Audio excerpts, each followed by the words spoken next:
Welcome to Smells Like Potential, the rewatch podcast you didn't know that you needed. So, Delane, what are we doing? We are going to be watching one episode a day to lead up to Ted Lasso's season 4. Did you know that there are 34 episodes in seasons 1 through 3 and a Christmas special, which lined up with the math to perfectly have us starting on July 1st to get us to the season 4 premiere? That's fantastic. I mean, I taught English, so I'm glad you did the math. Mike, tell the people why we started this podcast. So, you and I, we used to present a session on Ted Lasso. Loved it. It was based on the work that we had done around social emotional learning and a presentation we had done previously on that topic. And I was watching this new show called Ted Lasso and thinking, oh my God, that's everything we talk about in our session. So I called you up. Yeah, it's a great show. And I called you up and said, have you seen this show? I really think it is, a presentation in television form of all the concepts we talk about. So I thought, what a great way to sort of bring back our presentation with season 4. We would need to rewatch the shows and refresh ourselves and look at our slides and think about what we're doing. If we wanted to bring back the presentation, we should probably rewatch the seasons in advance of season 4. So that's why I thought we would put together this show. I mean, you suggested it. It was a great idea, and I'm on board. I'm here for it. So let's introduce ourselves, shall we? Well, Mike is a former teacher and a director of IT for a Southern California school district. What many of you might not know is that he coached youth soccer with his dad and grew up performing in shows. Theater kid. You are a theater kid, which is why he gets all of the soccer and musical theater references in Ted Lasso. It feels like this show was built for me. And Delane is a computer science teacher and technology integration coach in California's Central Valley. She frequently speaks on the importance of psychological safety in education, social emotional connections, and will talk to you fairly often in movie quotes. Yeah, it is one of my habits. So we're going to have segments in this podcast. And the first segment we're going to introduce here is called Whistle, Whistle. And it's our moment to bring in some fun fact or trivia or behind the scenes piece. And so I actually have one for the origin of this show. Oh, tell the people. So I think you know this, but many may not, that this was actually first a commercial before it was a TV show. Mm-hmm. Jason Sudeikis was approached by NBC Sports because they just acquired the rights to televise Premier Soccer in the United States. Of course, they call it football, but they realized they needed someone to sort of bridge that gap between American football and European football. And so they asked him. And so he brought in Brennan Hunt and a few other folks, and they crafted these amazing commercials. If you haven't seen them, go Google them and find them. It's the Ted Lasso you love, maybe a bit or more earnest and maybe a bit darker, but it is sort of the Ted Lasso we got to know in the TV show. The early Ted Lasso prequel. Exactly. Yes. The prequel episodes. So we are starting with season 1, episode 1. And I really want to know what your favorite moment of this episode was. Well, that is a tough one. I mean, it's the pilot. I know. It's the establishing. We meet all the characters for the first time, except maybe Ted and Coach Beard, because they were in the commercials. But I have to say, a character that was not in those commercials that we see fairly early in the TV show, in the episode, is Nate, young Nate. He comes bolting out at them as they're on the pitch and waving them off, telling them to get off the pitch in a moment that could be wildly awkward, right? Here you are, not realizing you're yelling at your future boss, your actual boss. And the way that Ted Lasso handles it in this situation and acknowledges Nate's importance, he's taking care of the pitch. It's crucially important.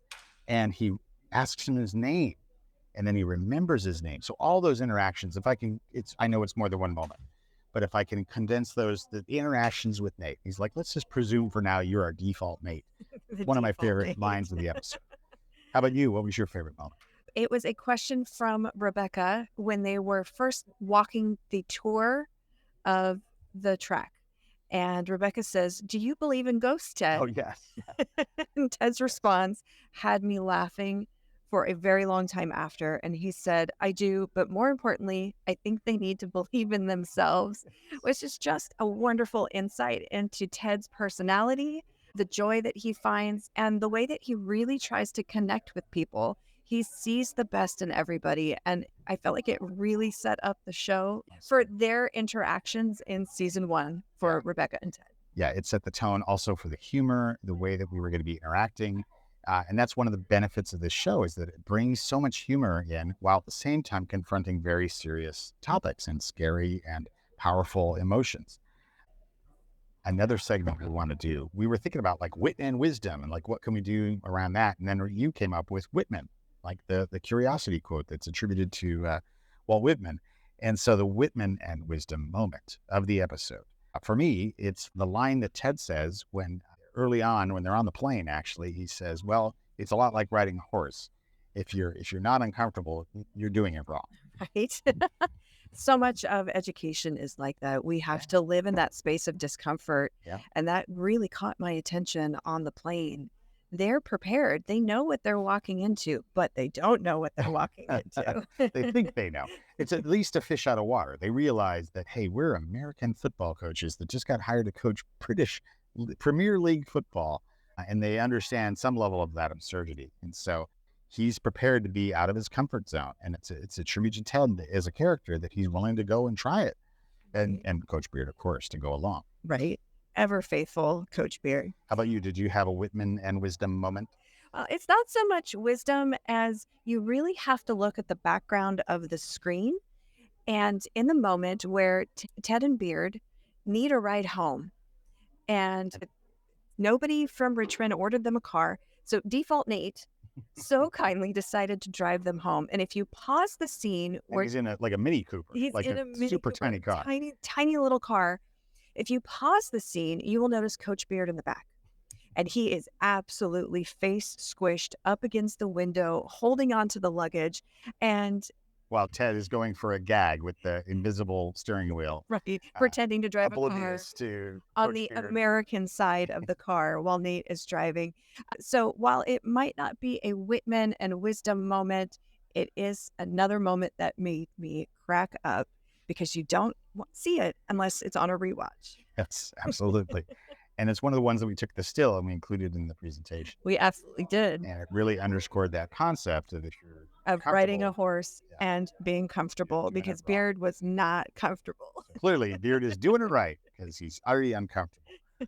So I was wondering if anything in even the first episode gave us some sort of foreshadowing or glimpses of future moments that might occur later in the season. And I spotted something that I'd never seen before, and I've seen it 3 or 4 times, if not more, because it's the first episode.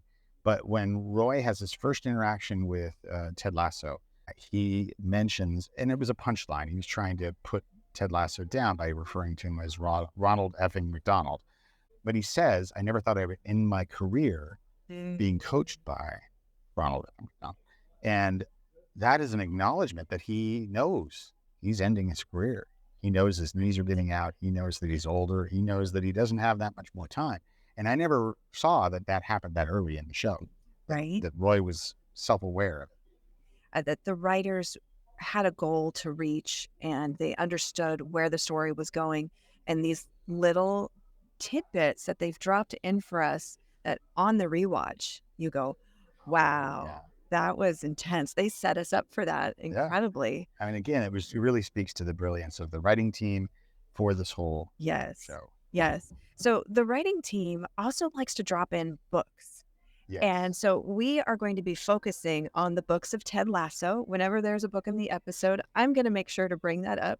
Avid reader here. Mike is also an avid reader. You didn't just like grab random books off the shelf? Books off the shelf. Just because they like the cover, right? Yeah, this is a good color to match our scheme for this particular shot. No, I agree with you. I think they did deliver it. Right. So on the plane, Beard and Ted were reading books.